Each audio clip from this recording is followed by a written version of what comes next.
that man? No. Oh, you talking about this one? Oh, okay, that's the one that you make, right? That's the one. Okay, you don't got none from Daddy's store? No. Oh, shucks. Can't promote Daddy today. Just the one that I made. This one. Hey guys, good morning. So today we're having Jory's birthday party, and Jory wants fried chicken and French fries or wedges, and we're gonna do that for him and for the other people that enjoy that, me included. But I decided we're gonna do a second menu, okay? First of all, before I show you the ingredients, take a look at this beautiful bowl. Can you guys see it? Let me turn it around. Take a good look. This is a bowl full of ground foods. This is called ground foods because it's all grown in the ground, except maybe the plantain. That's on a tree, right? But this bowl right here, guys, this is so unique. Joe made this especially for the show. And I want you guys to take a look right now at how this was done. First of all, guys, we get 3 regular knives. The way we do this, we're going to put them in the vise right here. And we're going to clamp it down. We're going to clamp it down right here, like that.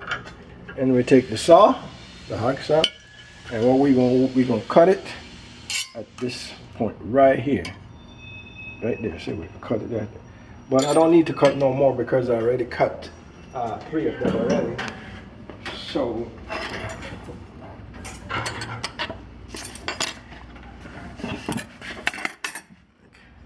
Show her smooth that off. now see, we smooth it off right here, and this is the tail end of the knife. So what we're gonna do, we're gonna put these together, form a stand like and just grind it off more or less to have the same distance around. And one might be a little bit off, but it's still gonna work. And what I'm gonna do next, we're gonna spot weld it to hold it together. As you can see how we put them together, I'm trying to make the same distance, got the same distance in between all of these right here. So I put it here, you don't have to be exact, but it's like 5 inches there. It's like 5 inches here, and it's like 5 inches here. So, A little bit, not too much. and then you taped it down? I tape it to move it. And what I'm gonna do now, I'm gonna take my welder and spot weld it right there to tack them together. One here, and tack it together.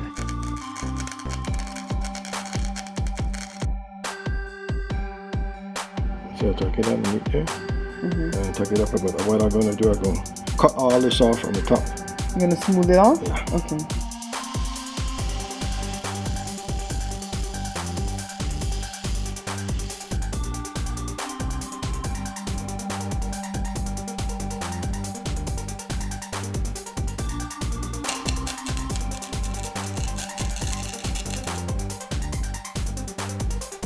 We already make the frame, the base, and now this is the frame, and we're gonna put it on here, and we're gonna weld it on up.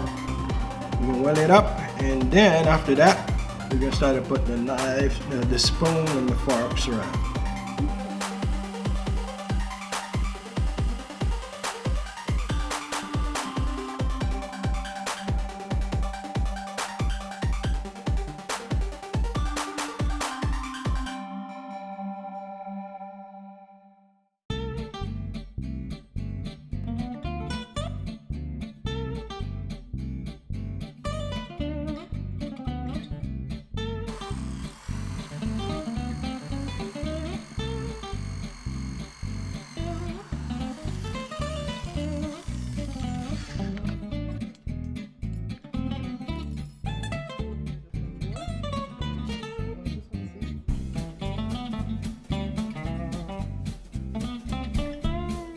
Alright, so this is what Joe made. Take a look at all the screws, the rivets, or whatever you want to call those. And it's spoon and knives and forks. See? So this is a beautiful fruit bowl to rival anything you can buy in the street.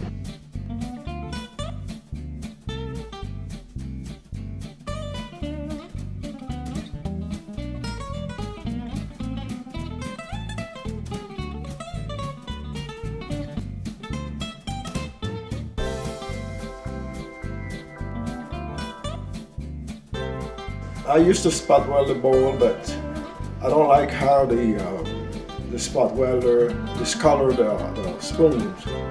So I decided I'm gonna use nuts and bolts, and it come out much better, shiny, and look good. It is a very hot day today, so we're starting right at 7:30 in the morning because Joe's gonna have to do the pigtails. This is one of the ingredients, but I wanted to let Joe explain real briefly because one of the viewers asked, Joe, how did you learn to cook this well? Tell us the story real quickly. That make me laugh. The reason why I learned to cook is because my sister get married. Your oldest sister. My right? older sister get married about, I think, 16? 16 years old, and she used to do all the cooking because there's like 11 of us in the house. So you know, when a whole lot of you in the house, your mama would say, well, this one take over this, and that one do this. So my sister moved out, and my mother said, my younger sister gonna cook. I say, she's 1 year younger than you, she right? 1 year younger than me. But she can't cook, so I decided, you know what, I'm gonna learn to cook. Wait, what age was this? How old were you?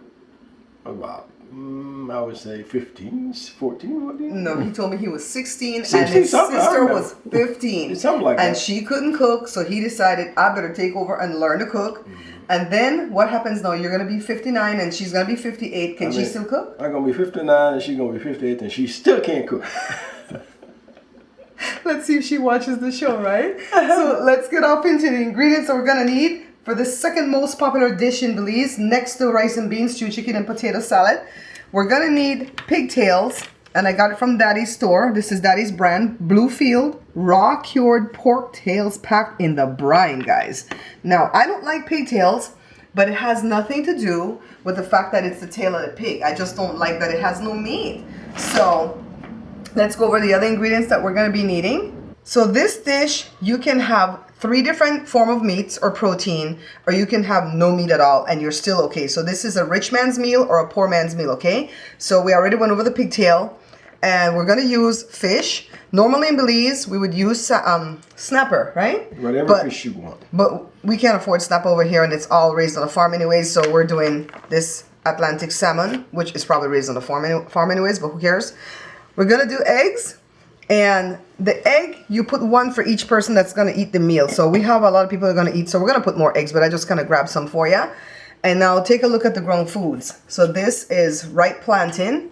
And this is like the best part of the dish that I like, but I didn't used to like it when I was younger, okay?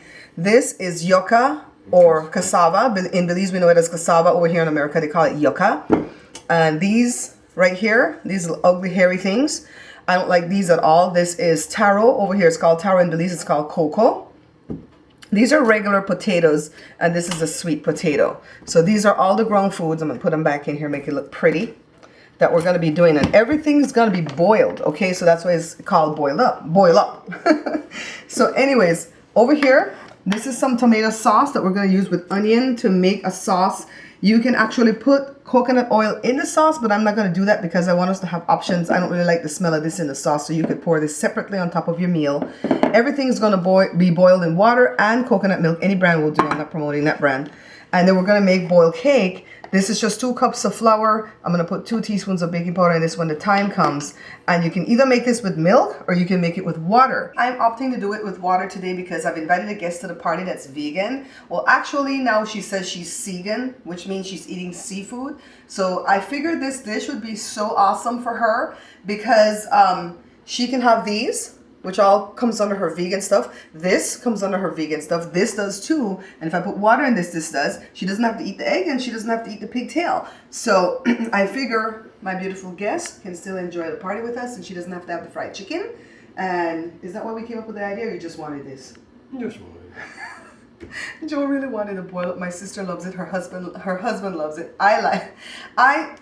Do you think I love it? I love it now that I don't have to eat everything that they put on my plate. I can pick, choose, and refuse what I want to eat out of the dish. And of course, I thought about my guest that was coming that's vegan, and I just decided, hey, let's do this along with everything else. So you're going to see this happen over the course of the day because Joe's going to start by boiling the pigtails first, and then we're going to stagger everything that we're going to do because we want to have it hot and ready for when the guests come at noon.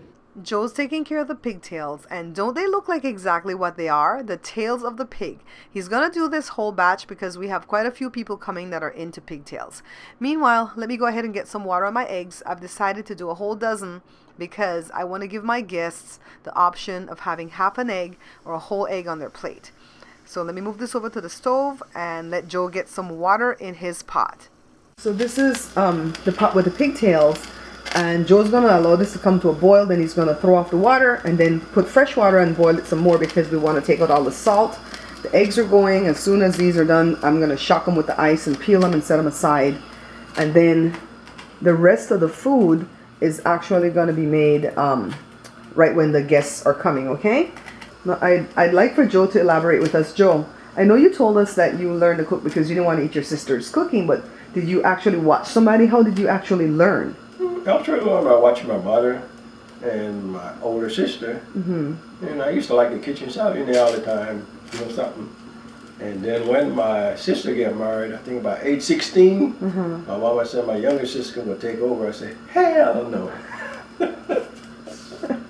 I said, I gotta learn to cook, and that's when I started learning to cook, get in the kitchen and do my own thing and do my little own spin on it and stuff like that. And that's the way I started learning to cook. It's about half hour later. Joe will pour this water off and then fill the pot back up again and allow the pigtails to boil some more. The reason that we do this is because the pigtail sits in brine, it's super salty, and we don't want to develop blood pressure issues. So we actually boil the pigtails about 2 or 3 times to get off all that salt. The eggs are almost done. And then here they are finished. I've shocked them with the ice cubes because I want them to peel easily. The pigtails are still going, so I'm going to take this opportunity right now at 8:33 in the morning to make the sauce, okay? So 3 cans of tomato sauce. Any brand will do. If you're having more guests, you're going to need more, but this will be enough for how many we're serving. Let me go ahead and slice up my onion. I'm using 1 large onion and I'm slicing it, not dicing it, okay? This is gonna go as a garnish on top of everything that we're eating. Let me go ahead and rinse my cans out so I can get all the sauce out. By the way, this is how my mom taught me to throw away the cans. Close the lid first and then throw it away, because inevitably if you don't, somebody will take the trash out and then they will cut their legs because of the lids being open. So this is sauteing, and now it's time for me to take a break. Would you like to see this appear at my store?